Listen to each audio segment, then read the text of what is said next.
TikTok, it's time to rock. It is the Sunday show, ladies and gentlemen, also known as the 5150 show, also known as the 5150 Hub, also known as the British Electric Blues show, also known as the Brad, Simon and Andrew show. It's a mouthful. Should be Andrew, Brad and Simon, by the way, if we're doing alphabeticals.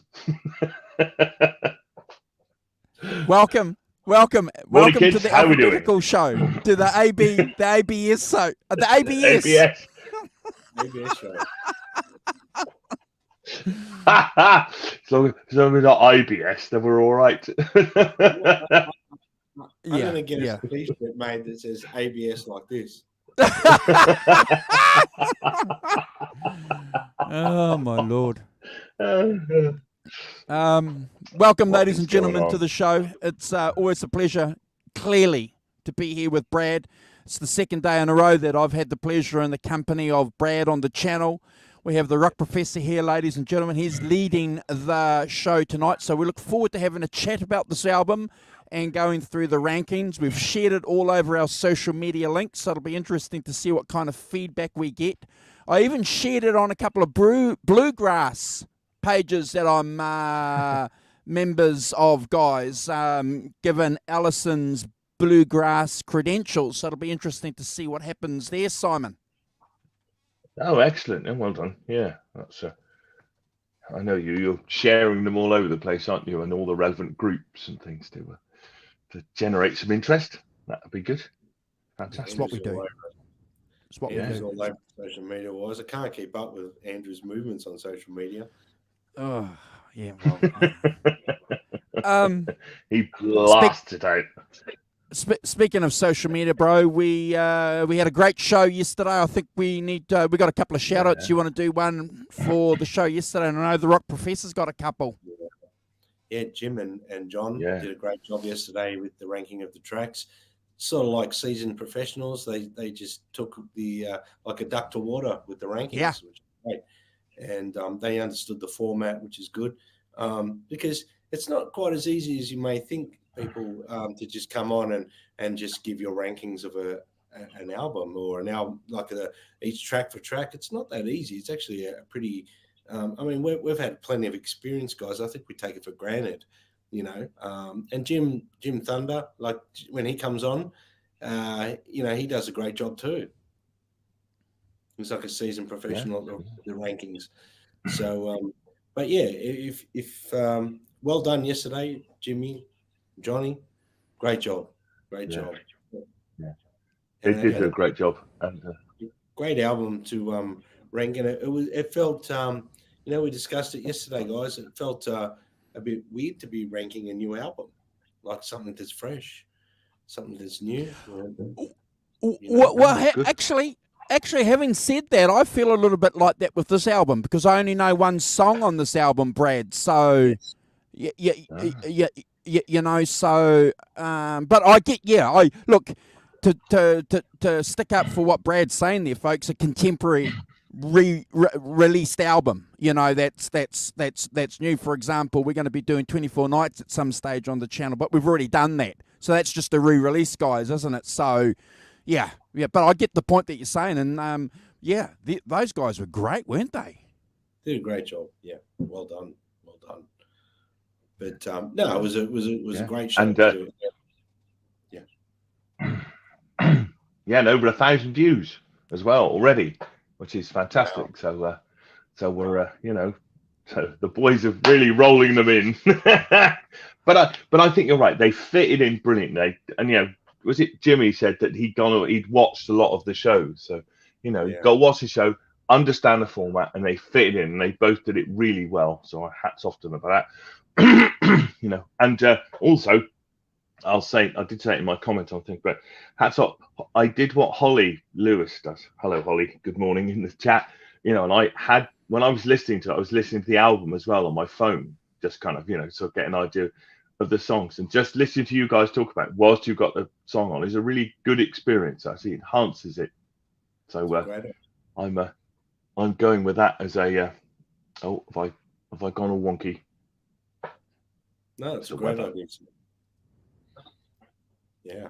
Yeah, it is a really good idea, and I decided that. So, yeah. Yes, you have. Holly says that's what she'd be doing tonight. Have I gone wonky? Have gone wonky. Oh, it's a beautiful day here. The sun is out. The sky is blue. Hold on, I'll leave and come back. Hold on.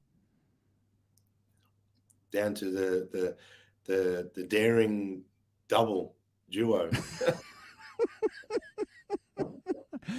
Look, I just want to say one thing about the show that we did yesterday with John and Jimmy, folks. You know, it's really great to be on the channel with a couple of guys that love hanging out with us on an infrequent, regular occasion, Brad. You know, it suits what they want to do. It works with them, and you know, and it gives us an opportunity on the channel not to have that pressure of what are we going to do every week with Van Halen? What are we going to do? What are we going to do? You know, so yeah. Oh, 100%. You know, I think it's very hard to do a weekly show on Van Halen because otherwise you just feel like you're repeating yourself a lot. I think we take, you know, we're quite blessed on this show that we can pick album diversity. We can go from Robert Plant and Alison Krauss to, you know, the James Gang to Led Zeppelin to Eric Clapton to whoever we like. Yeah. So we've got so much diversity, you know, with what we do here with the rankings and stuff. So love that. Actually come up with something each week that's a little bit fresh or not rehashing, you know, another sort of live thing on the Frankenstein or the Bumblebee guitar or that, like that gets a bit tiring, you know? Because you know, there's only one Eddie Van Halen. You know, it's great that we can all share and love that, but you know what I'm saying. You know what I'm saying. I'm not having a go, but we know it gets to a point where really we're going to keep talking about the same thing over and over and over. I don't think that's necessary. No, that's good. Thank you for that, bro. So, Rock Professor, you've got a couple of shout-outs before you kick off this week's rankings. Yep. So, well, the show was one. The show for yesterday was one. And the other one was a happy 81st birthday to Paul McCartney this week. Tick off, you know. Yes, there he is. Macca. Still going strong. He was at the Foo Fighters at Glastonbury yesterday. Oh, wow. Was it they play yesterday or the day before? Yes, just no, it's Friday they played, but they did an hour. I think they did a kind of, you know, they were the unannounced sort of band. You know, they always have like people just turn up and play. They have little slots for them. So they did an hour, the Foo Fighters. It was good, really good. Yeah. But I can't remember what Caroline, my wife, called it something. I can't remember what she called it, but it had a really good name, like, you know, Skig. It's not this, but Skig, you know, for like secret gig or secret, I can't remember, Sart or something, secret something. But so happy birthday to him. He was there watching the Foo Fighters. We didn't get invited on. Good morning, Helene. Yeah. Good morning. Long time no see. How are you? Yeah. Hope you're good. Yeah. Hope it's going all right for you. Welcome to the show. Lovely to see you. I'll do a shout out to everybody else as well. Not yet. Not yet. Not yet. I've got something else. Oh, okay, boss. Not yet. Go on, boss. What else? Your gig. Oh yes, my gig. I went to see Steve Earle on Thursday. He played at Glastonbury on Friday. That's what he was doing in the area. But so I went with my friend Gerard from the Blue Aeroplanes, and nobody will know this, but St George's Brandon Hill, where I went, is it's an old church. So it's got a fantastic kind of, you know, vaulted ceiling kind of. It's a beautiful place to play a gig. Holds probably, I don't know, 500 people, something like that. That's 500-600 people, that sort of thing. So it's not, everyone's seated. So it's you know, it's plenty of comfort for us, which is great. And it was just him and acoustic guitar, basically. He played mandolin on one thing, 12-string on a couple, but basically it was just him and, you know, him and an acoustic guitar. which was fantastic, because it's he's got the things you need. He's got fantastic songs and a fantastic singing voice. He can really sing, and he can play. And if you're doing acoustic guitar sets, you need to have those two things really to make it. And he was brilliant. Yeah, absolutely fantastic. Yeah, really, really enjoyed it. And it was a beautiful setting. And he did 2 hours. Wow.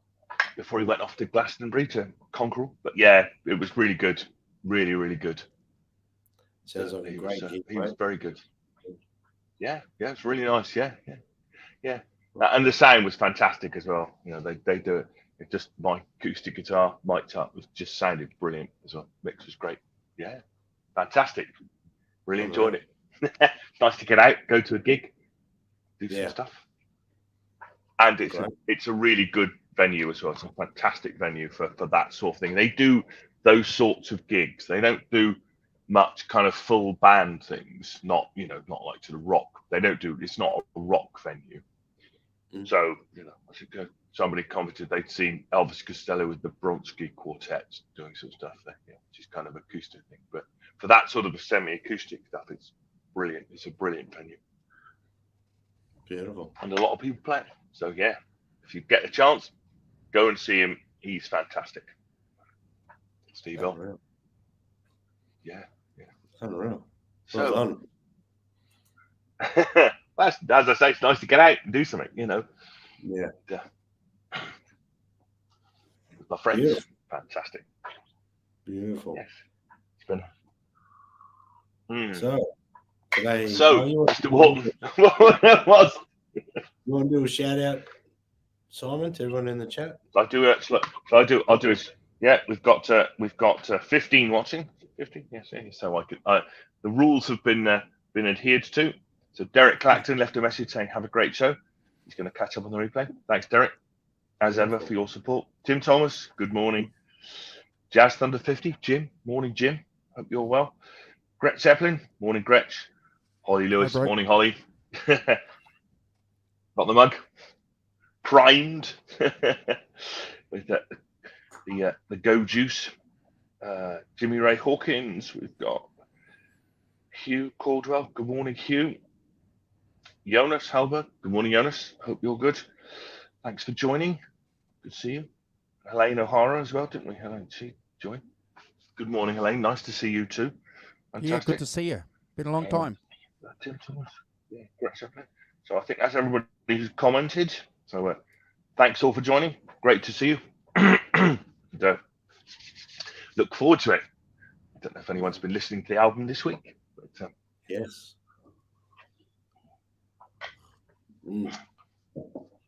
So, do you want to start with your experience of the album? Should we start with the experiences? Andrew, you cool with that? Yeah, I'm not familiar with this album at all, folks. I'll stick my hand up here and be honest and truthful. I am familiar with the single because the single got a lot of radio play. And there was a lot of... Gone. Yeah. And obviously it was the single that caused some controversy within elements of the music industry. And we'll probably talk about that, but I'll let the Rock Professor do his introduction because that may be in his introduction. Did really well here. I didn't realise there was.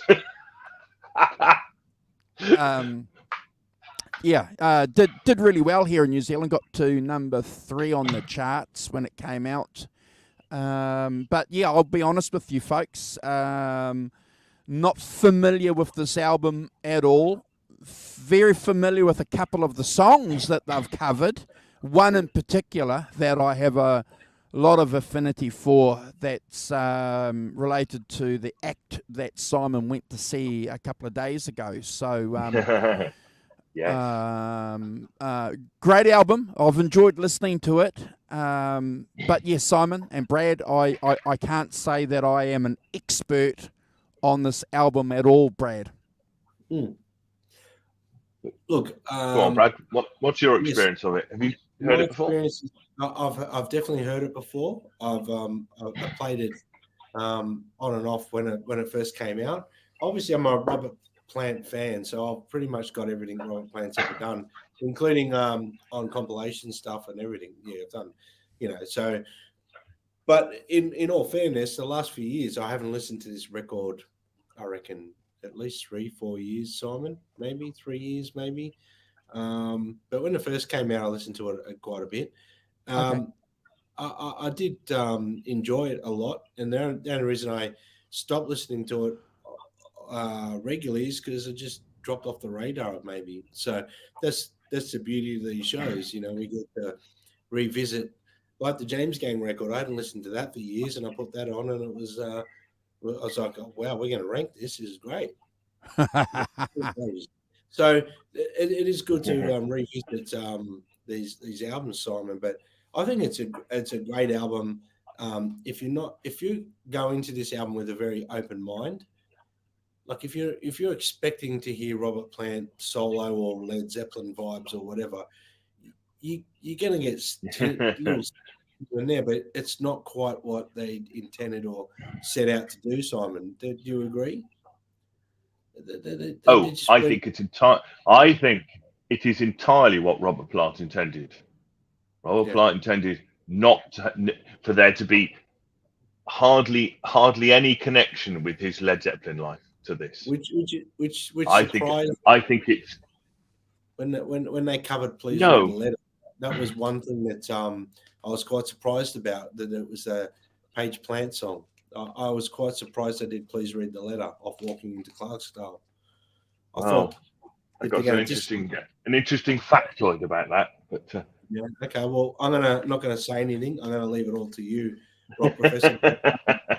Obviously, for you, Simon, like, you want to explain your fondness to this album?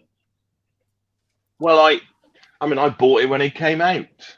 I heard some. I think that I probably heard it around at Gerard's house, my friend Gerard's house, because he's a massive record collector and has, if you want to go and listen, find out new stuff, you go around to Gerard's or old stuff or any stuff. He gave me the Eric Clapton JJ Cale CD, the Road to City Love or whatever it's called. He gave that to me on Thursday, so I listened to that yesterday, which is brilliant. So, and I've had it ever since it came out, pretty much, and absolutely, I think the point about this album is that, one, it is not. There is no. That's a bit tenuous, but there's no real connection to Robert Plant's life in Led Zeppelin to this. It is. The whole kind of structure of the album is completely different. The musical structure, and clearly, some of it harks back. The rock and roll stuff harks back to Robert Plant's, formative years pre Led Zeppelin, in the '60s when he was in bands in Birmingham, and hearing, like the Fortune Teller apparently was a, kind of everybody did Fortune Teller. The Stones, the Who, anybody we supported who came through Birmingham, they all did Fortune Teller. It's like a staple. So that clearly is harking back to his pre-Led Zeppelin years. But I think that, working with T-Bone Burnett and Alison Krauss is him exercising his right as an artist to move into, to go into other areas. Really the only real connection is him singing with Sandy Denny on Battle of Evermore, isn't it? That's the closest thing that Led Zeppelin ever came to doing this sort of thing. It's not, not quite the same thing at all, but there is a tenuous link there, but I don't think there's much more. But I think it's part of his quest to do things to it. If you've seen any of his recent stuff, where he plays with, he's got a fantastic band. They do complete reimaginations of Led Zeppelin records. Somebody in the chat was talking about watching them do When the Levee Breaks, from Glastonbury last year. And that's a really good set, by the way. It's on. You can find that on YouTube. But it doesn't. It's not the same as it's not the same as When the Levee Breaks when Led Zeppelin do it by a distance. And I think that it's part of him understanding that it's the reason he never went back to Led Zeppelin, because that kind of sort of bit, the rock god bit, that he kind of takes the mickey out of you know, I've seen him in interviews take the mickey out of it a bit. And there's a brilliant interview with the three of T-Bone Burnett, Alison, Krauss, and him, where he kind of takes the mickey out of that a bit. And you can see that that's not really his thing. You know, he wants to move into other areas and do things, you know. And I think this is part of that. You know, clearly it was a roaring success, and they just, you know, they released a second one not long ago, which is also really good. Yeah, so as I say, I had it ever since it came out, and I've loved it ever since. I think it's, you know, that we'll get into it in a minute of the background to it, but you know, I think clearly it's something that he thought, you know, they had to decide whether it would work or not, you know, as an album wise, and but having done that, I think, you know, that, you know, the thing about Robert Plant is he's experiencing. Now she's very experienced, he's experienced too, you know, but he knows what to do. You know, he understands that. One of the things that, you know, I picked up was that you know, Alison Krauss was a bit worried by the fact that, you know, he came from the Led Zeppelin world, which is, you know, quite sort of chaotic and, you know, kind of improvisational and things. And clearly the bluegrass world is not like that at all. It's very worked out. You know, you work out what you're going to do, you work out what you're going to sing, and then you sing it, you know. And so she was worried about that and the amount of character in his voice. But really that thing about he comes from this kind of ramshackle world. This is what she said. You know, he came from this ramshackle world, but Krauss came from the organized world. And, you know, they had to kind of fit the two things together. But I think it's to Robert Plant's eternal credit that he absolutely turns off the Led Zeppelin rock god thing, yeah, and goes into, I'm gonna understand how to sing with this, with Alison Krauss, you know, and so that they fit together. And I think it's one of the most beautiful things on this record is those two voices singing together. I know, yeah. I'm listening on headphones or something like that. I just find it amazing that, you know, how brilliantly they do it. And I think hats off to T-Bone Burnett, the great T-Bone Burnett, you know, who's worked with everybody. And I've got an album or two from T-Bone Burnett from the 80s, which are really good. You know, they've got quite an 80s sound to them, but they're not that dissimilar to this in a way. So, so I think, you know, that, and I think this is also, I'd say about this album, it's a proper grown-up record. You know, it's not swinging from a chandelier. It's, you know, party time record at all. I think it's a proper grown-up artistic statement. You know, and I think that's what Plant particularly going for as much as anything else. You know, T-Bone Burnett's bought into that. But you know, and I think it's important to say that, you know, if you're expecting a bit of a, you know, crazy histrionics, not quite going to happen in the same way. But I think it's beautifully done, beautifully constructed. Just a bit of background for people who don't know. It started off where Plant had been asked to play a Leadbelly tribute at, I think it was maybe in the Rock and Roll Hall of Fame, Cleveland Symphony Hall, and he called her kind of out of the blue and said, "Bring your fiddle. I need you to breathe some life into these songs that I'm doing." It's quite interesting, you know, clearly saw, you know, fiddle being an alternative. But so they did that, and then a couple of years, clearly he must have had it in his mind that he would, you know, try and work. And a couple of years later, they had the opportunity to work together, and they called T-Bone Burnett to produce it. And Plant was the one who suggested, but they got together, and you know, T-Bone Burnett put together a great list of songs. Apparently, he's a real, you know, he had a kind of vision for the record, you know, and he put together these songs that had a thread through them, that you know, and sent them to the both of them to see what they thought. And then they spent some time in Nashville together, sitting together, figuring out who should sing what key, and going through the list of songs and all of that stuff, you know. And then they set up in Nashville, and you know, as you can hear, all of the songs they're all complete takes. So they would do a complete take of the song with the band, you know, Plant and the band all playing together. They would do a complete take, and then they would decide that. the basic. They clearly then overdubbed things over the top later. I think the guitarist Mark Rebo, he would come in at night to do a load of things whilst they weren't there, kind of thing. But T-Bone Burnett wanted a kind of certain spontaneity, and experimentation in that, in the recording session, and keeping it so it had life and it had that dynamic that we talk about a lot in the studio of a band playing together and looking at each other in the eye whilst they're doing stuff. There's some bleed and there's some things on, but and I think and they kind of recorded it in a week in Nashville, all the basic stuff, and then he went back to T-Bone Burnett's studio in LA and did some overdubs and some other stuff.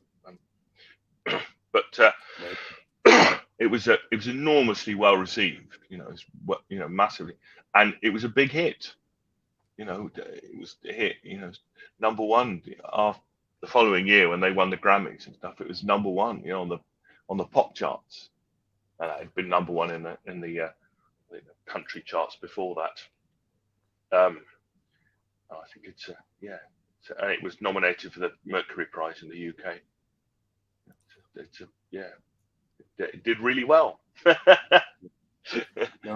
an album. Very successful. I remember it doing very well. I remember it was doing very well, very well.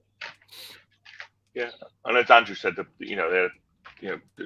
Gone Gone Gone was a successful single and stuff. Had a cool video with them walking from opposite sides of the stage. Stuff looked really good. Yeah, it's good. So yes, so awesome. It's quite long. So I've kept my intro fairly short. I hope, and so that we can crack into the song. Did they release? Was that the only single they released off it? Gone Gone Gone, or did they do Please Read the Letter? Because I know they got a Grammy for Please Read the Letter or something. I remember reading somewhere. Did they release just the one single, guys? I don't know whether I can't remember whether they released something else. I don't know. I don't know whether they did or not. I'll look whilst we're talking. No. Yeah, because I remember reading Jimmy Page got a quote somewhere saying that he got a Grammy for Please Read the Letter. But not for the Walking Clarksdale version, the planned Krauss version. Oh, yeah, co-writer.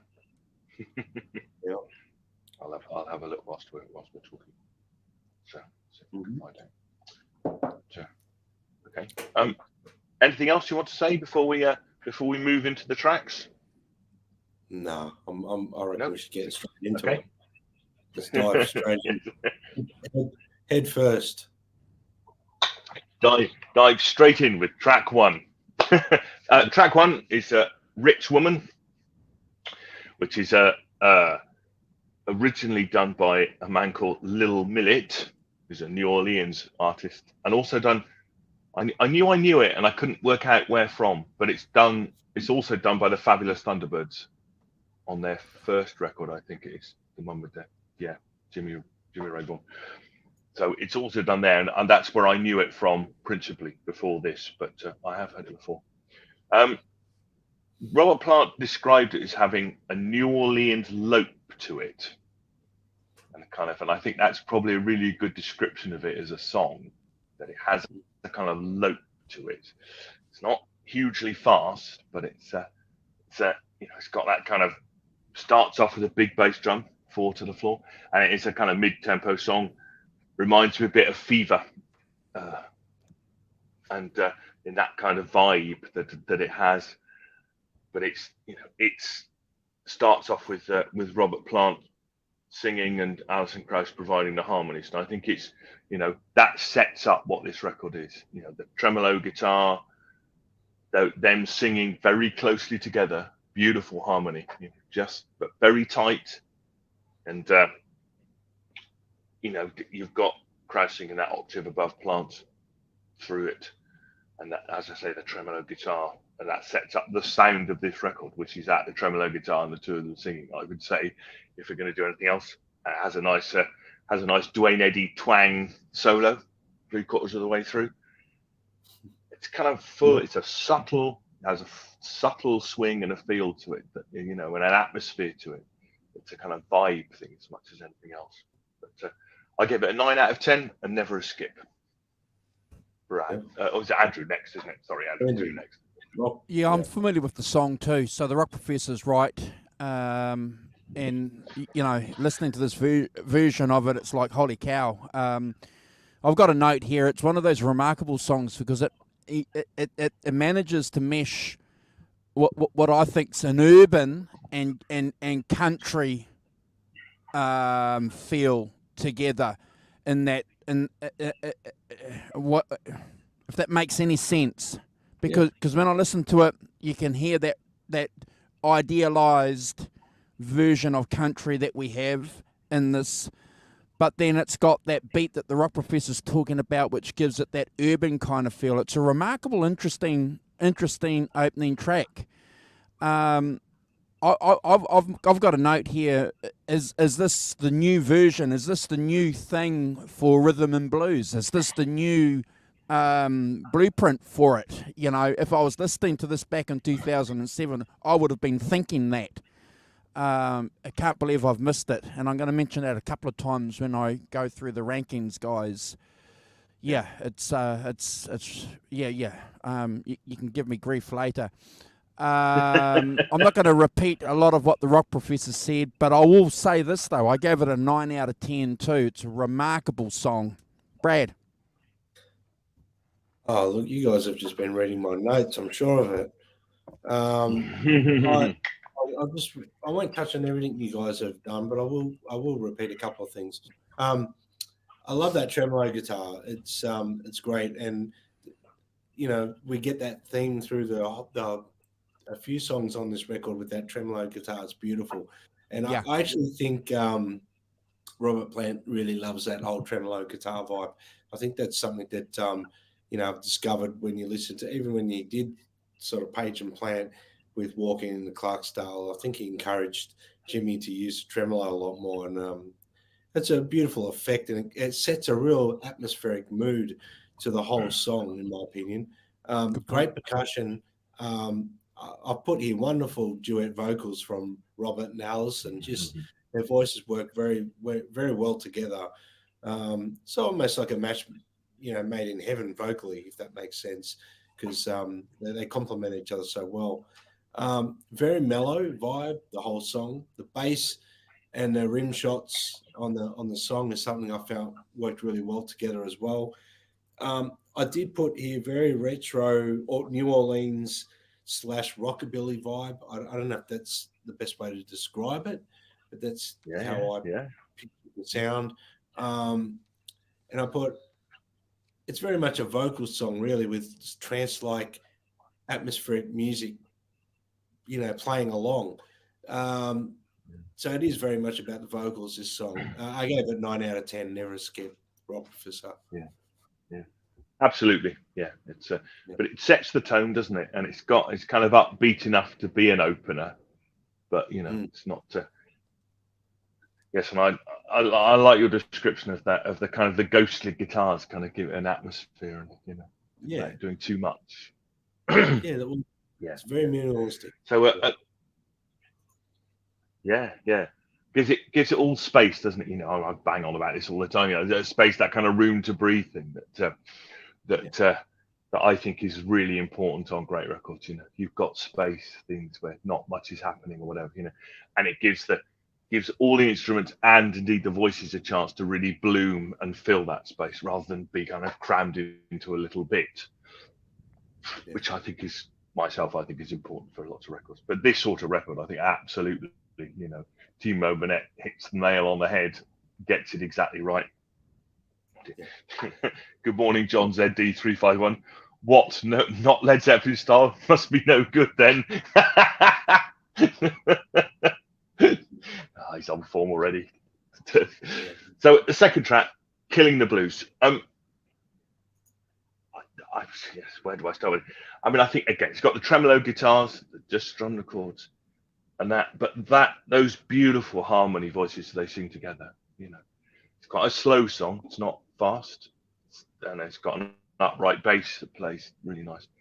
But I think that, you know, when they sing, you know, somebody caught me swinging the world by the tail kind of thing, you know, it kind of, I'm thrilled by that beyond I can say how thrilled I am. It's just, its beauty is just beyond me, really. Is a fantastic emotion. I think it's subtly presented, it's not over the top, and it's a fantastic arrangement. It's a lovely song, and it's got the space in the mix, got a double chorus. As I say, it's got that drop down verse, you know, halfway through, just, you know, just the harmony singing, and the pedal steel as well. Let's not forget the pedal steel, which punctuates it, and and gives it that kind of country vibe for sure. But without, I gave this 100 out of 10. Never a skip. It's one of the great songs on this album. Every time I listen to it, it thrills me to my core because it's so beautiful. Andrew. Awesome. Yeah, it's a cool song. It's a deceptive song. The first couple of bars, you think you're going to go somewhere, and then you go somewhere else. And I love that pedal steel guitar that sneaks in. It reminds me a little bit of Neil Young's Harvest Moon. You know, it's got that classic, you know, pedal steel feel, and you know, and again, Neil Young's pinched it off a list of other people. You know, so something that that was familiar with me, and I like that because I love country, you know. So again, I've got to agree with the Rock Professor. I've given this a 10 out of 10. Not bad for the second track. That pedal steel guitar is the star, and it's going to come on in a few other tracks too, isn't it, guys? Yeah. Brad. So there's no secret that Andrew loves both kinds, country and western. No, just country. Just country. I was just putting a Blues Brothers reference in there. I know.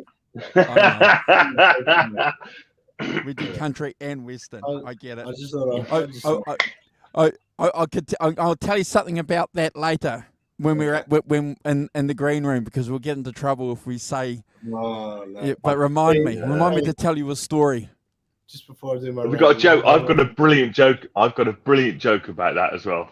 Like my mum used to laugh at this joke, but I'm not telling you. You might as well tell everyone now. You can't say that. No. I can't say it here. It's got very rude words in it, and there are an audience present. No way. Okay, well you're torturing everyone in the chat now because they all want to know. I'm sure they do. Yeah. All right. Killing the Blues. Look, I love a good tremolo guitar as much as Robert Plant, and I love how it's sped up. It's got that real fast tremolo going. Again, the pedal steel vibes are very cool. Repeating what Andrew said, I put here Robert and Alison's voice. Again, they're complementary. Again, I'm going to be repeating myself a little bit when it comes to their vocals. The vocal melody that they've chosen in the song is fantastic. And I'm going to say it like I said it in the last song, there's a trance-like feel to the music. And you do get lost in this song. You get lost. You kind of, if you're not thinking about anything else, you get lost in the song. You sort of, the song's over. You're like, what just happened? So I found that a few times listening to this song. I love the guitar interlude. I think it has a very definitely like a late 50s vibe musically, especially because of the guitars. I think a very relaxing song as well. So that's why I got lost. I gave it 10 out of 10. Never a skip. Brilliant. Yeah, great. Uncle Ron. So, morning, Arthur Gaunt. How you doing? Hope you're good. Good to see you. Yeah, it's a beautiful song. It has that kind of, that upbeat message as well, isn't it? In the lyrics. It's what I think. Cool. Okay. The third track is Sister Rosetta Goes Before Us. This is written by Sam Phillips, who is T-Bone Burnett's ex-wife, and very much I got very much a Tom Waits vibe off of this it's a kind of New Orleans funeral march sort of thing. But I could just imagine Tom Waits going over the top of it, so growly. But again, this is where Alison Krauss is the main singer on this. Plant does the backing vocals, so they clearly turn the vocals round, so it's her. Again, it's just bass drums, banjo, string bass. That's just pretty much it's not loads more instruments. It's not over fussy with instruments, and it has that kind of atmosphere to it, as I say, of a New Orleans funeral march. It's got lovely. She plays beautiful violin under the singing, so clearly that's an overdub. But counterpoints to singing, and Plant comes in with lovely sort of harmony, ethereal harmonies in the chorus, which I think is fantastic as well. How do you do that again? Can you do it again? Yes, I know. Yes, I'm invoking some madness. So I'm frightening Andrew that he's taking his headphones off. When I do it, it's not quite the same thing, but it's only illustrative. Okay, I'm only illustrating. Nobody will copyright us from that. I can tell you. Thank God. It's early in the morning. I'd hate to edit that 30. I'd hate to edit that 5 seconds out of this video. It's a lovely idea, isn't it? That's fantastic. But and it's got a banjo solo that plays with the violin as well towards the end. 2-part harmonies. Again, that kind of really heartfelt, subtle singing, and that restraint. They don't go off on it. It just gives it an atmosphere. I give this 8.5 out of 10. Never a skip. Lovely song, Andrew. Yeah, brilliant. Hugh's right. That little bit of banjo that's in the background there. It's fantastic. I love that. Being a clawhammer banjo player myself, it's always great to hear it in a contemporary setting, if it's ever gone out of fashion. But yeah, Brad and Simon, Alison takes the lead on this track, doesn't she? And it's a delicate vocal performance. The fiddle that she plays is beautiful. The rock professor called it a violin. She's a bluegrasser. It's a fiddle. Sorry, it's a fiddle.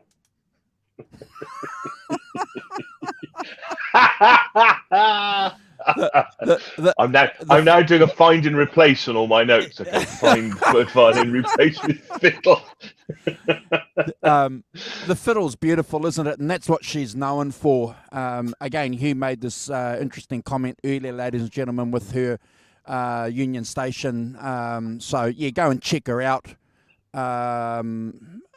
Amazing work.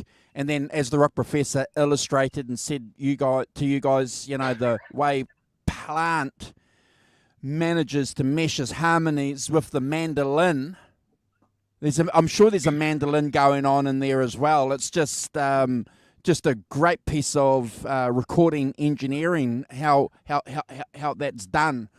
Look, I like the track, Simon. I like the track. I haven't given it that half that you've given it. I've given it 8 out of 10, but it's never a skip. Brad? Yeah, no. Yeah, look, as Andrew, highlighted that Alison really likes a bit of a fiddle in the song. So I had to put in the song there. She likes a fiddle in the song. I think you definitely had to. Am I pushing a time out here or what? Not yet, but we're watching you, Mr. Cook. We're watching you with a critical eye. She digs a bit of a fiddle in the song.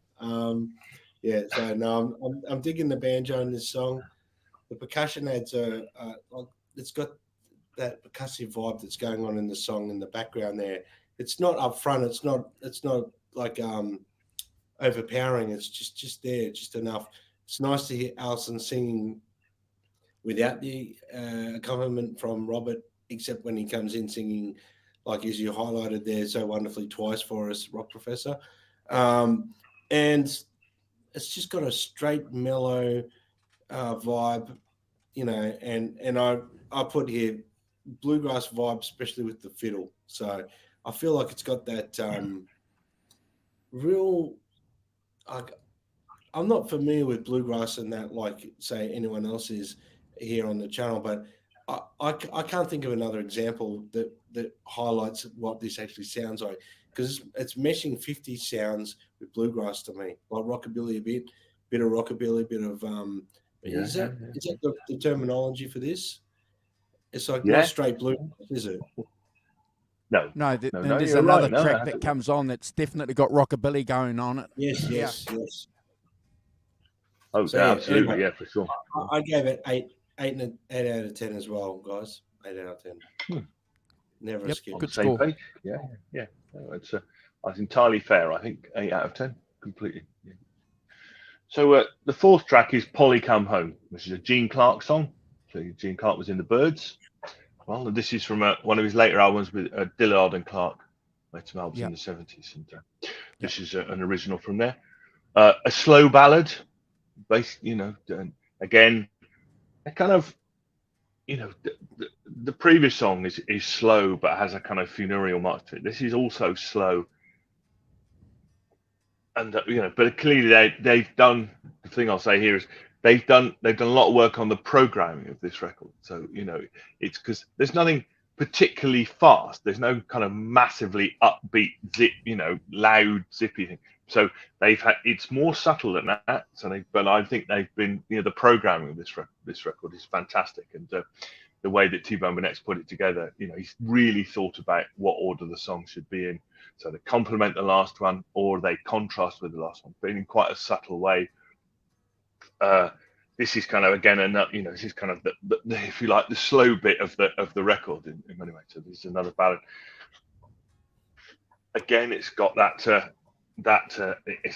tremolo guitar, that kind of quite atmospheric guitar playing, just a snare, bass, drum, bass, quite sparse. There's not a whole lot of sort of banging and clanging going on with full drum kits and things. It's all quite sparse. Beautiful. This is a Robert Plant singing, so they swap back. So Robert Plant takes the lead with Alison Krauss singing these lovely ethereal backing vocals. Guitar playing the melody between the verses, and in the verse, Alison's singing the harmony with Plant. And it's the melodic guitar solo. It's kind of slow, emotional, lets it all breathe. He's not tearing into it. It's just completely in keeping with what the song is and the way that it's done. And then you get towards the end, and you've got that kind of feedback guitar as a kind of ambient sound in the background, just to give it a bit of, just to give it a bit of piquance toward the end, a bit of spice towards the end. I gave this 9 out of 10 and never a skip. Every note, every harmony is beautifully considered and placed so expertly. I could tell they really worked it out and done it. And thrills me. 9 out of 10, never a skip, Mr. Walton. Yeah, I changed my score a couple of times in the course of listening to this. The great thing about this song is that it's got that archaeology that's really, really important, that credibility that a lot of these country songs have to have. Gene Clark, as the rock professor said, goes back to Sweet Out of the Radio, which is a groundbreaking album that the Byrds did, a country album in 68, 69, which influenced a lot of people and would have influenced Robert Plant and Led Zeppelin, Brad. They would have been listening to this album. It's a huge album. And I look forward for us doing this album one day on this channel, because it's a masterpiece. And again, obviously, the Dillards, which were a banjo-based band in the mid-'60s and had a huge following. So again, Brad and Simon, with the Led Zeppelin and Plant touring the States, they would have heard all this. So this music's deep in Robert Plant's music psyche, as well as the blues, obviously, and, the English Celtic music as well. And I love this reinterpretation of it. And again, I'm kicking myself that I haven't heard this before, because again, I would have thought this would have been a blueprint. This is a reinterpretation of that great American movie epic film opening score, Simon and Brad. This is the song that gives me that that feeling when I hear it. I've given this a 9 out of 10, Brad. It's never a skip. Great song. Beautiful. Look, it is a fairly laid back like vocal from Robert Plant. It's his delivery is very laid back. It's wonderful. Very sparse, like musically. The banjo, the electric guitar works wonderful together. There's some great harmonies coming there from Alison. Very dreamy like tones, very laid back percussion sort of vibe going on there as well. Again, I got lost listening to this album a few times, and this is one of the songs I got lost in. And it's a great song. I gave it 8.5 out of 10, gentlemen. Cheers, bro. Yeah. Never a skip. Rock Professor. Cheers, Jim. Take care. Yeah. Cheers, Jim. I think that's completely fair, right? But you can see, can't you, that we're 4 tracks in. There's not much trace of the blues wailing Robert Plant, is there? In much more kind of understated and organized, and and proof that he can really, he understood what it took to sing with Alison Krauss and fit the two things together. And that the Led Zeppelin voice doesn't really have a place on that, does it? As a thing, not with her. Okay. Track 5 is Gone, Gone, Gone, which is an Everly Brothers song. I'm sure everyone is familiar with it as an Everly Brothers song. It's this is kind of up tempo. So again, they've contrasted the previous 2 tracks. They've now gone kind of up, but has kind of rockabilly vibe to it, rockabilly beat vibe to it, which Andrew's talked about, already. Drums playing a lively shuffle, and they do that lovely kind of, the guitars are quite sort of brittle and jagged sounding, which is interesting. Gives it an edge, and that, of course, they do the 2-part singing. With what I found interesting was 2 things. One, that Alison Krauss sings like a millisecond behind Plant. I don't know. They're not. It's just off. I mean, it sounds fantastic. And that's just an observation of the way that they did it. Clearly they thought about doing all that. And she's just a millisecond behind him, kind of thing, which gives it a bit of extra depth, I think. The other thing that they do that I noticed is they swap singing the top line and the bass in the verses. Robert Plant will sing the top line, and then Alison Krauss will sing underneath him, and then they'll swap over. And it's quite difficult to spot when they're doing it, but they do go back and forth, and that's a lovely effect. That kind of, you've got to be on your game to be able to do that. If you ask me, I'm all right doing a harmony as long as I'm staying in the same place as somebody else. If they're asking me to do that, that's quite a lot more technical. I think this is a great song. I gave this 8.5 out of 10, and never a skip. And I think it's that it does its job of upping the tempo, upping the thing a bit, and paying homage, of course, to the Everly Brothers, the great dual singing Everly Brothers. Andrew, you're right, Simon. And this is obviously the song that I knew. This is the song that I heard on the radio, like I said to you guys before in the intro. So sorry to bore you again with that detail. Knew the song again from the Everly Brothers, from my mum's record collection. So, and I loved this song, Brad. When I heard it, it was like far out. What's going on here? Big fan of rockabilly, so you can hear the rockabilly. So that's always going to pique your interest, isn't it? If you hear that in a context of a modern perspective. But again, Simon, nothing unusual for Robert Plant, because they covered Eddie Cochran songs, when they were in Led Zeppelin, that they used to play when they were young cats. So, again, this reinterpretation that Plant has been doing all his bloody life, he's doing it again here, isn't he, Brad? I love it. It's fantastic. I love the shuffle. That shuffle feel is incredible. And I don't think I heard that initially when I was listening to it on the radio. This is the song that caused a bit of controversy from Van Halen nuts and from idiot radio people here in New Zealand saying, this sucks. You know, he needs to go back and form Led Zeppelin. You know, I kid you not. Really? You know, okay. Yeah. There was a bit of controversy, you know, because, you know, Van Halen nuts couldn't grow up and understand that this guy was progressing and moving on, Brad. So, look, I've given this a 10 out of 10. I just love the song. I think it's great, and they picked the right song for the single, Brad. Yeah.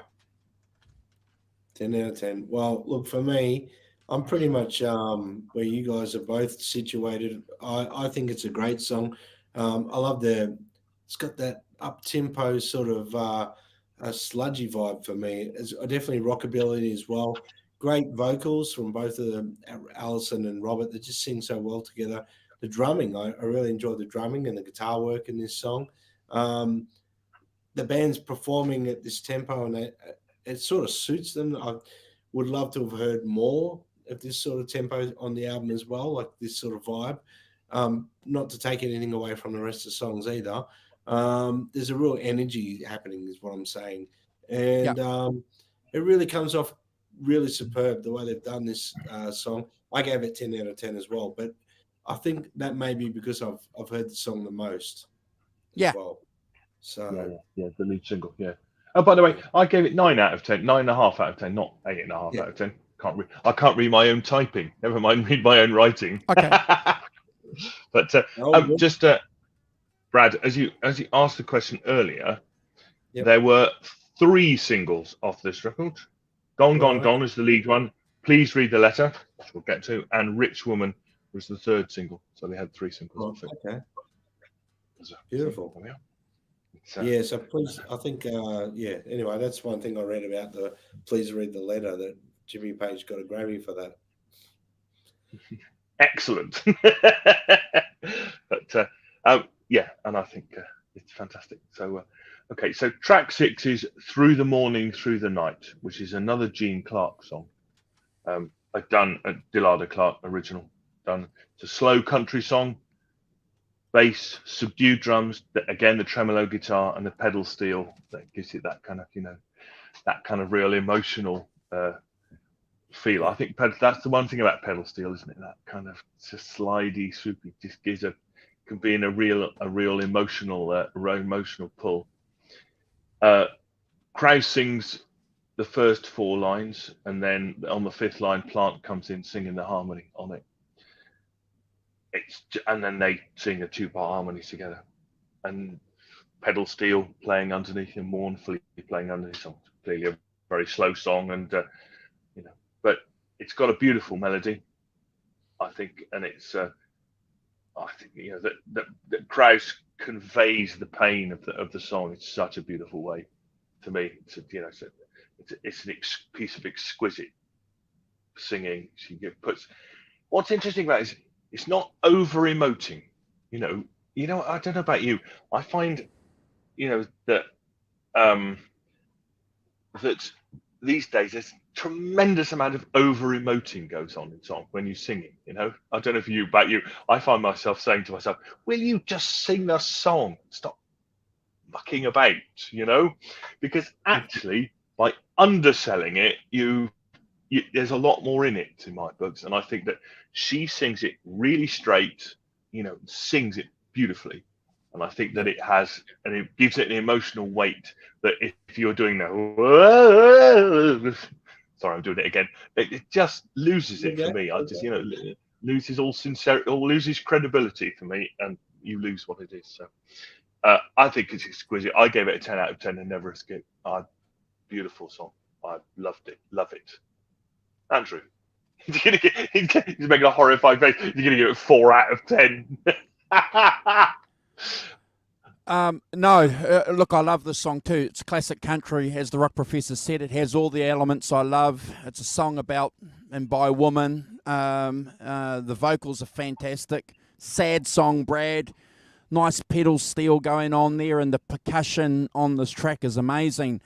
Look, I've got to back up what the rock professor said. Patsy Cline would be proud of listening to Alison sing this song. The emotive aspect of portraying country songs. Yes, there's a lot of people out there singing country music.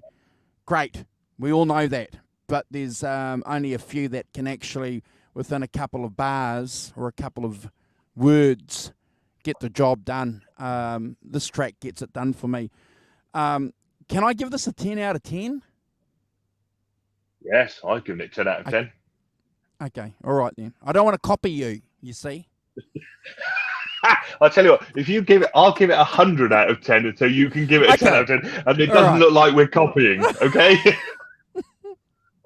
Cheers. Lovely song. I love it. Yeah, it's beautiful. Yeah, look, it's through the morning, through the night. It's a lovely song. I really love the guitar, like the mellow guitar vibes on this album. This song's fantastic. I love the pedal steel. It's one of those things that, I don't know, pedal steel just sets a whole atmospheric sort of vibe to a song. You put pedal steel in there and instantly it has a wonderful feel to the song. Alison sings the lead, obviously, while Robert sings those background vocals in the song. The voice, the voices of the two singers, like Robert and Alison, they work so great together. This song, you can really hear the textures of Robert underlying, instead of being a front singer, like a lead vocalist. He's always a lead vocalist in most of the stuff he does. So to hear him singing background vocals is really great.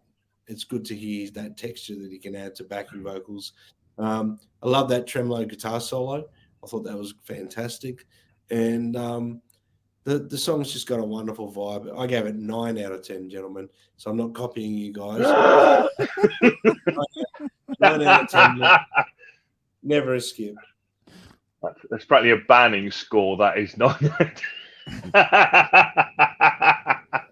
I timed out? No.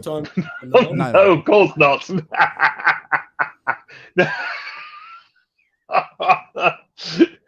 No, certainly not. We pull your leg, Brad. It's fun. Yes, but you can't copy us, so therefore you've got to give it 9 out of 10 because you can't copy us. Yes. Oh dear, lovely, isn't it? So, I was going to say, yes, track 7 is "Please Read the Letter," which, as we've made reference to, is from "Walking into Clarksdale," the Page and Plant album they made in the 90s. Plant said, when he was talking about this in relation to this, he said that he felt that he accidentally wrote "Please Read the Letter" for this project and not the "Walking into Clarksdale." He said it fitted so well with what they wanted to do that that's what he felt. He felt that he kind of accidentally written a song early for this project. So right. that's why I think it fitted in so well. So I think your observation was a good one, Brad. That that fits with his story. Again, they're kind of they've slowed it down. Got the strum guitar with a couple of other guitars and a harmonics guitar, and just a shaker kind of thing. Not too much. Quite slow paced, and Plant sings the first bit alone. Then they have the chorus where they have the 2-part harmonies, where Alison comes in. Great string bass. I'm pretty sure it's an upright bass playing. Great part. Great bass to the fore. And the bits are just beautifully done, beautifully understated. As I say, he's put away the the Led Zeppelin Robert Plant. This is not like the Led. It's not like I've listened to the Clarksdale one clearly. It's not like that. It's not sung like that. It's much more understated, and it's got a fiddle solo. In it. Apparently, when Alison Krauss, they were doing an overdub, she was doing a solo for this, and she was out in the T-Bone Burnett studio doing it, and she wasn't really feeling it. So apparently, she broke into a sort of fiddle version of "Whole Lot of Love," it just mucking about, and apparently Plant's out there going out in the hallway where she was recording something, giving it some out to this. So they obviously had a lot of fun doing it as well. But not averse to tapping into a bit of that, but it doesn't come through here. I think fiddle solo is lovely, kind of with the subdued backing, and they kind of speed it up a bit with the drumming in the last 2 lines of the third verse. I think that it's another sorry, another beautifully understated performance from Plant. I think he doesn't force it; he lets it breathe, and it gives it, it brings the song out. And I think it's a beautiful song. I gave it 10 out of 10 and never a skip. I could listen to it all day. Andrew. Yeah, it's a great acoustic song. The star on the track for me is the acoustic bass. I think it's fantastic, Brad. And as the rock professor said, the fiddle solo, it's fantastic. I won't repeat about the other versions. Look, I like the song. I'm not going to give it as high a ranking as the rock professor. It's 8 out of 10, Brad. Lovely song though. But I'm happy with my 8, Brad. Okay. Yep. Look, for me, I've always loved this song. I love this song. I loved it on Walking into Clarksdale, and it definitely works well in this format as well.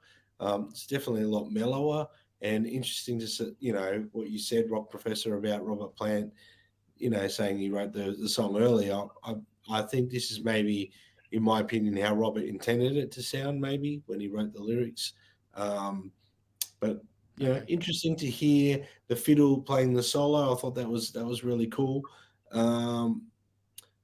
It's this album shows Robert Plant as a matured musician, and he's not leaning on his past, conquering rock god vibes on this record at all, and he's covering his own song and altering it. So he's super confident to just do what he likes, and I love that, and it proves that this is the direction he wanted to do music all along. I mean, it's one of his own songs he's covered.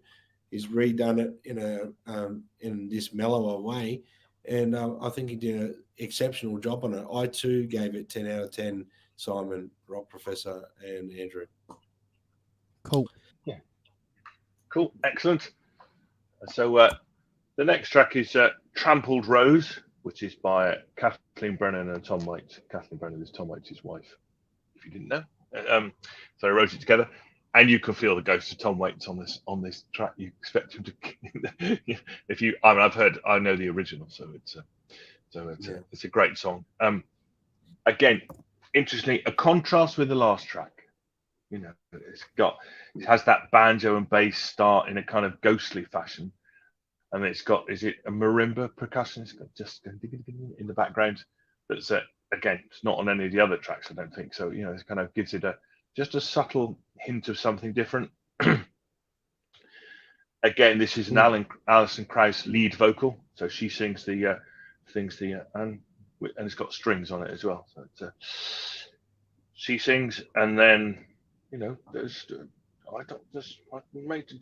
not much of Robert Plant on this, which is fantastic. Kind of talk song singing from Alison Krauss. She gives you what she's got, and I gave this an 8 out of 10 and never a skip.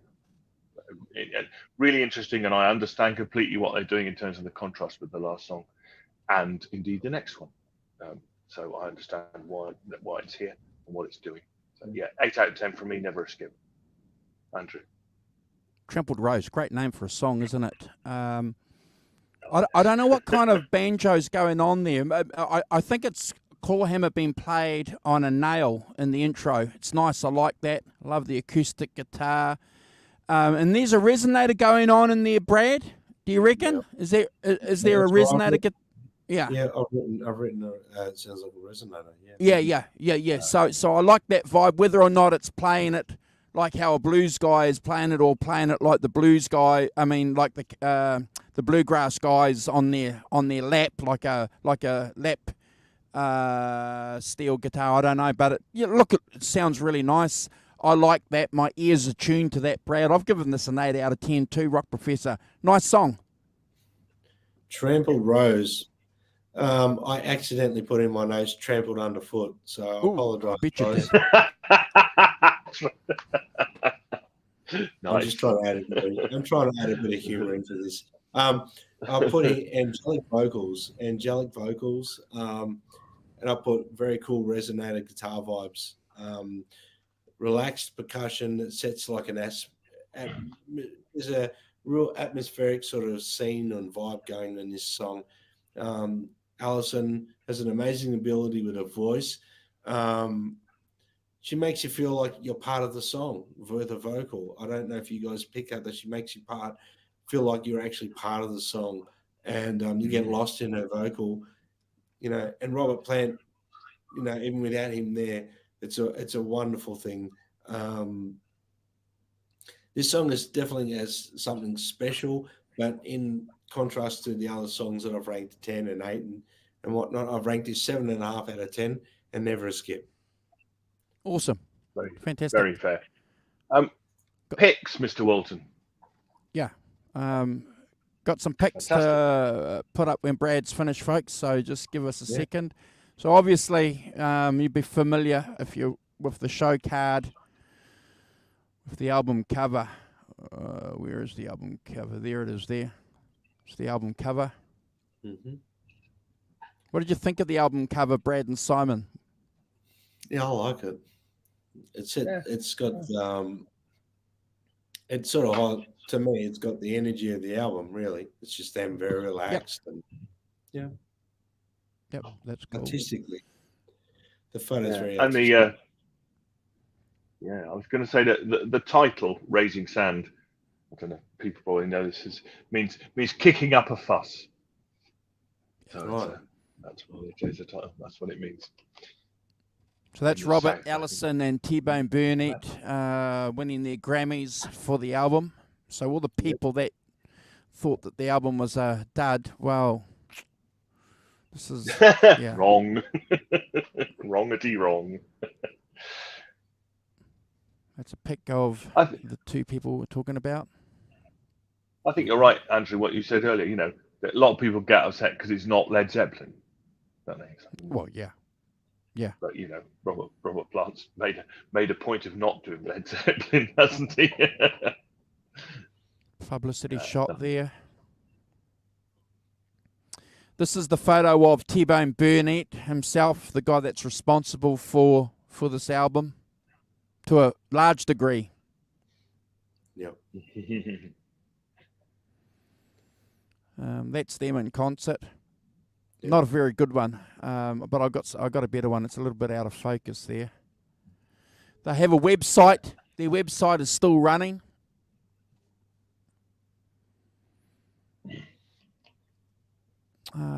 And there's a better pic of them singing.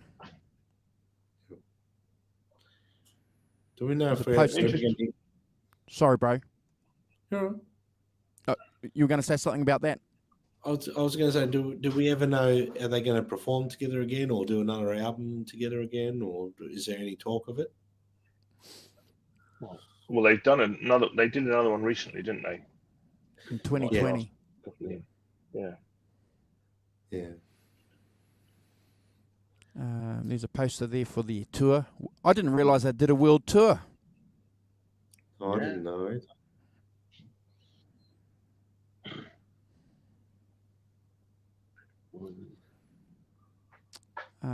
That's a recent photo from their recent album that came out a couple of years ago that the Rock Professor's talking about. I think 2021 or 20, a couple of years ago anyway. Okay. And here's a photo that Holly sent through, folks, of Robert Plant and a work colleague that she knew back in the day. So, nice. Well, I can tell you, Andrew, that they are on tour now. Oh. In America. They're on tour in America now. Okay, so that must be from that tour then, because this was from the New Yorker magazine. Catch them today at Maryland Heights Hollywood Casino Amphitheater, St. Louis, Missouri, tonight. Cool. Well, there you go. There you go. They do a lot of flying under. They do a lot of flying under the radar. These rock stars, don't they? Yep. I think it's not the same thing anymore, is it? Is that kind of the business is not. It's run on social media and it's run on things, not run on the weekly news in the NME saying Krauss and Plant on tour, blah blah blah, kind of thing. But yeah, if you want to go and see them tonight in St. Louis, Missouri, they're on. Yeah, or send them our regards. The world famous 5150 show. That's it. So what song are we up to, Simon? Which one are we up to? We are. Is that all the pictures? We are up to track 9, which is Fortune Teller, Alan Toussaint song, which is, as I said earlier, this is from Plant in his pre-Zeppelin years, playing in bands in Birmingham and supporting lots of the bands as they came through, like the Mersey Beats, the Who, the Stones, and they all did Fortune Teller. It's like clearly it was a staple R&B song for all British beat bands to play. He said they didn't really play it very well, but they did that. And I noticed the Stones, the Who version is quite a rock version of it. If you listen to the Who version, they're giving it some. Pete Townshend's giving it all he's got. But so I think, again, this is another really good piece of programming. It's a complete contrast to the previous track. It's much more got that kind of 50s vibe, up tempo song.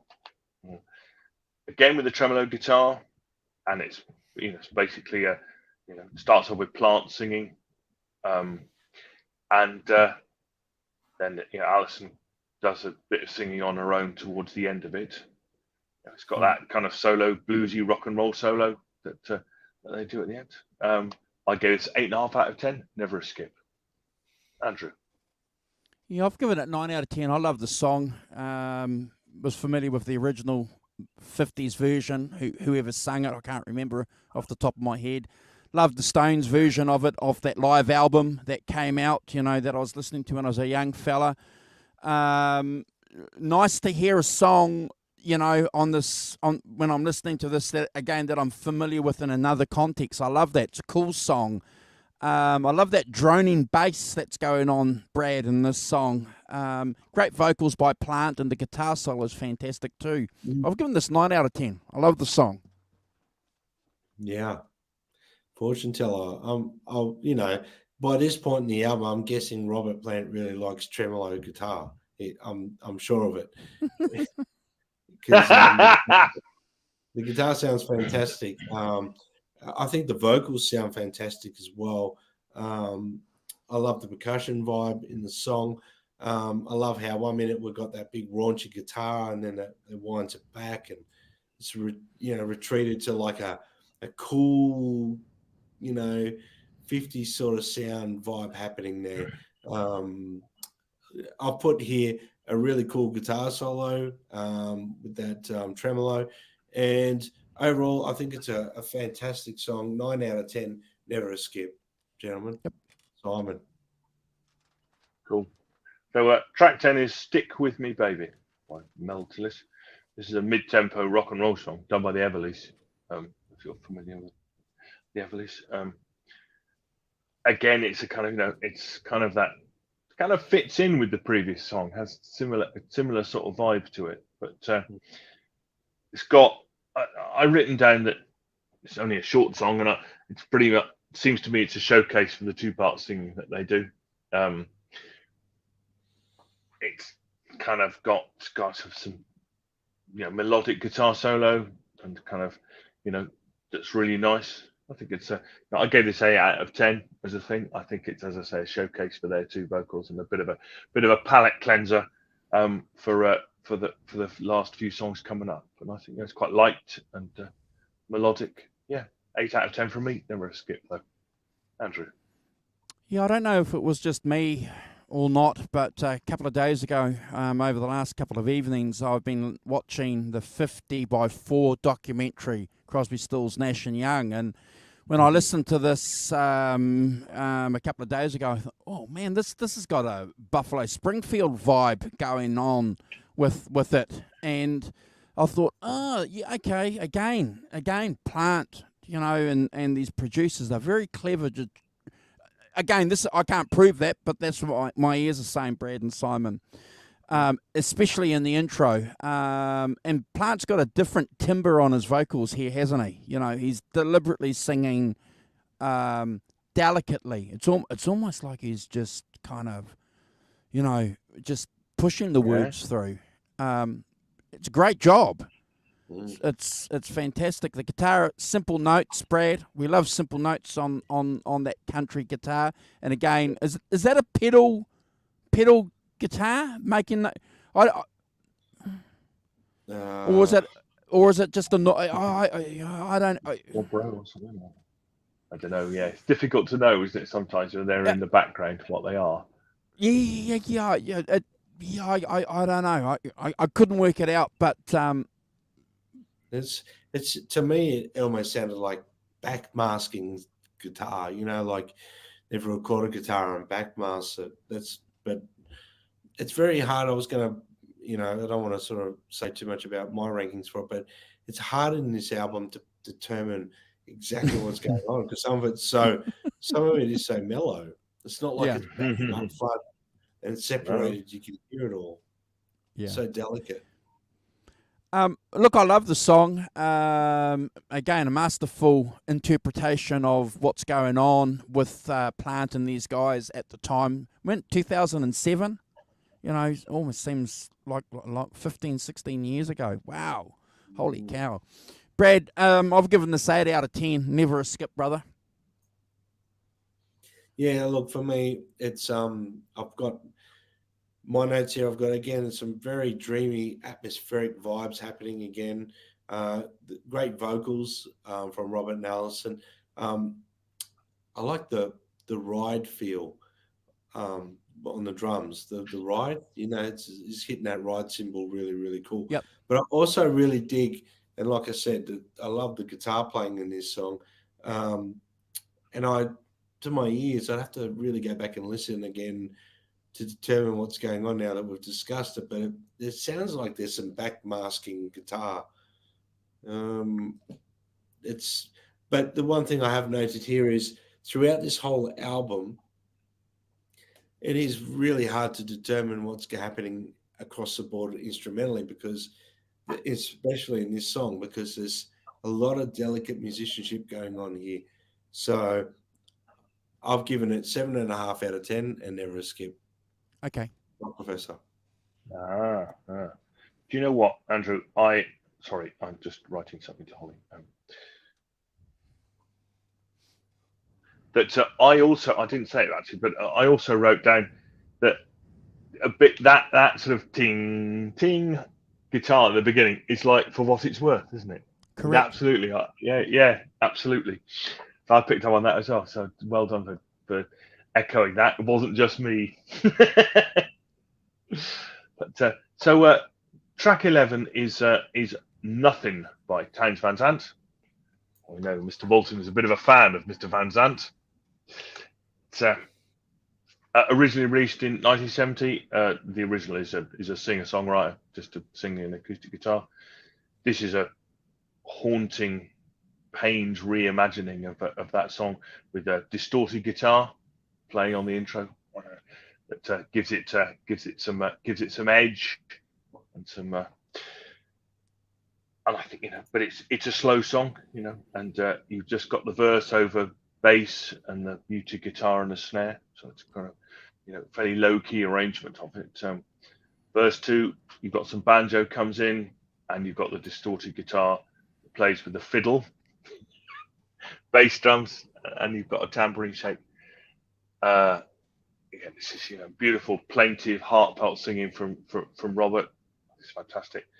And as that distorted guitar gives it some grit that I think enhances it. I gave this 8.5 out of 10, never a skip. Andrew.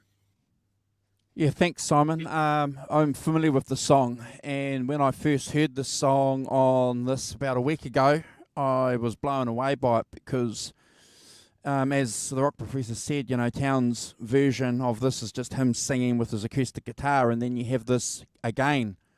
I've got the song haunts me. The rock professor said haunting. It's a haunting song. It's got.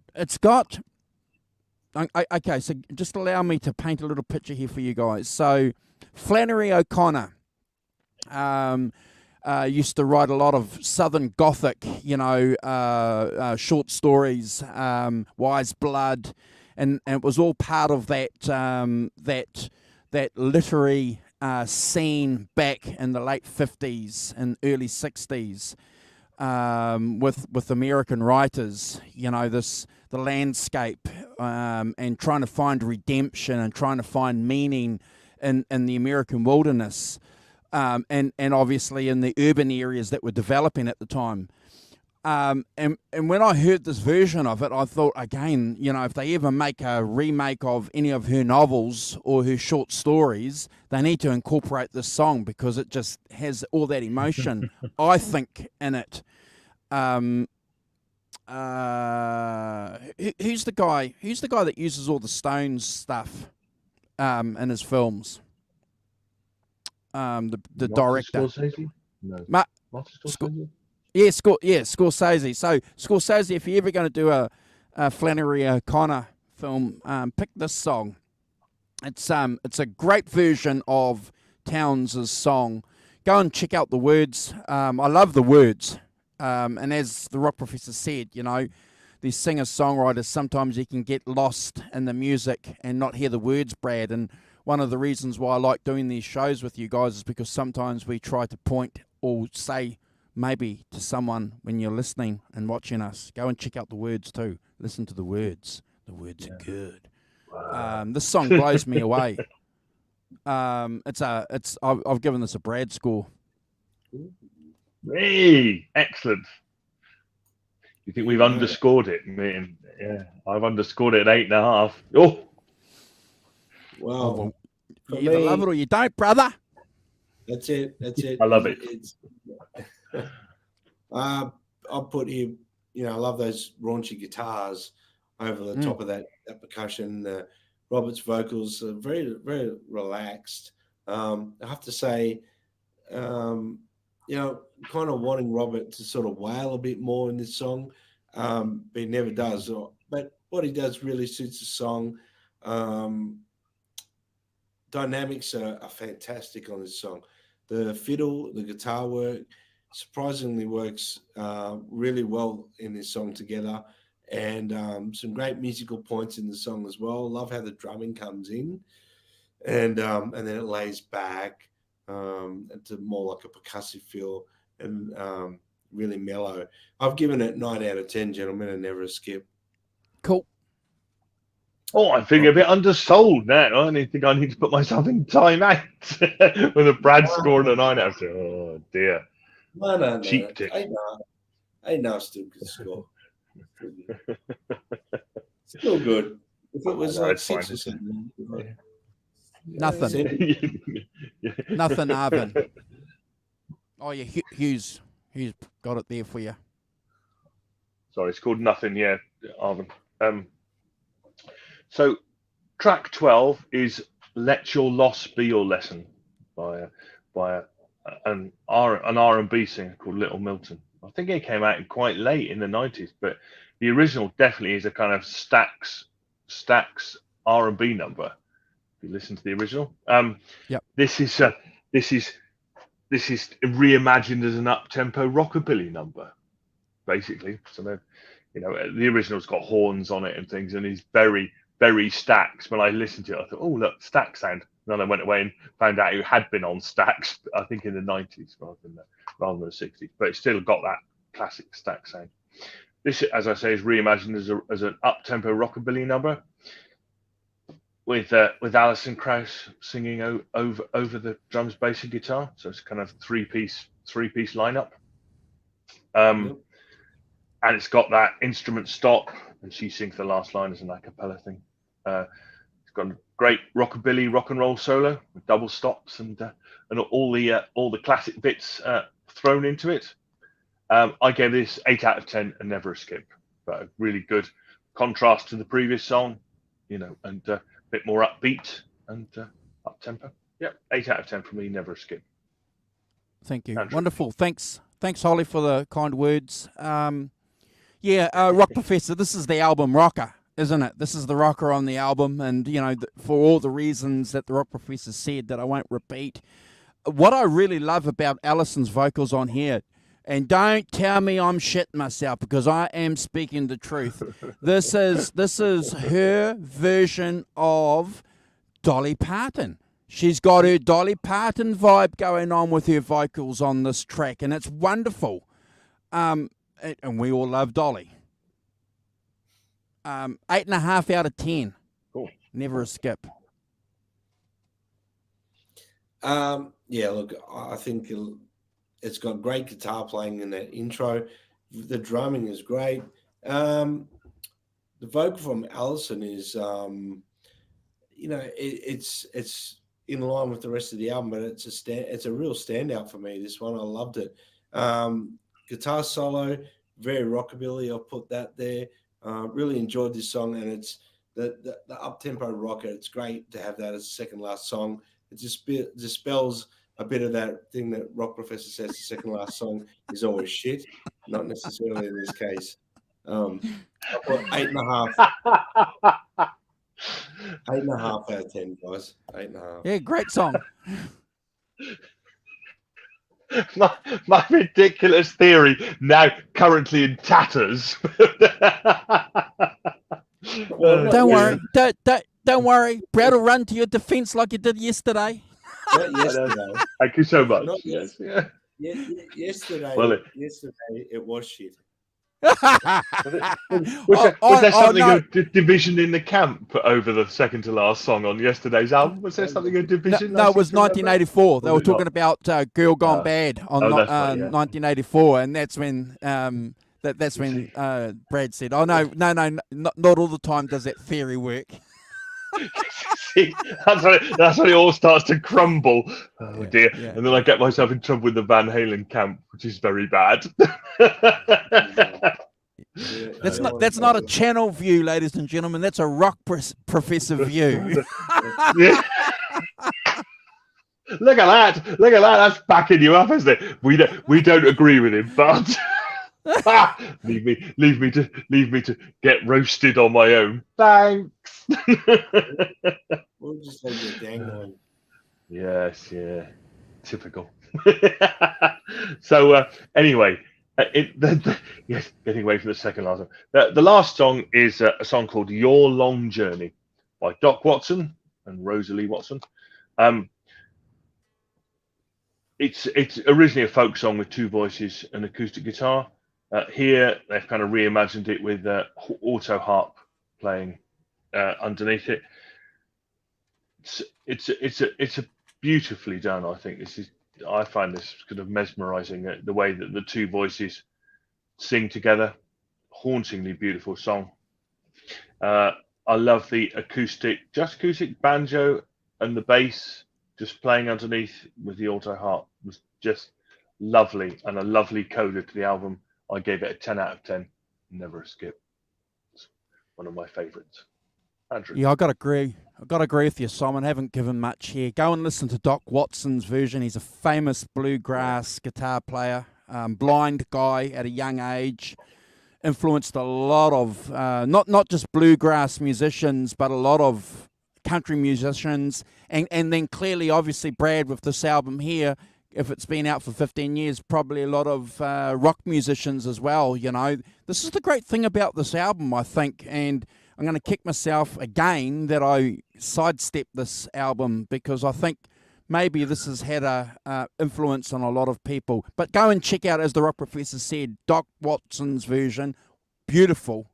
And this version here is just, you know how sometimes we love talking about versions of songs, and sometimes versions of the original are better than the original, and some versions are hopeless, I just think it's a remarkable exercise sometimes if you've got the time to go and do that. But if there are two tracks that you need to go and check out the originals to, Nothing and this one by Doc Watson, you won't be disappointed.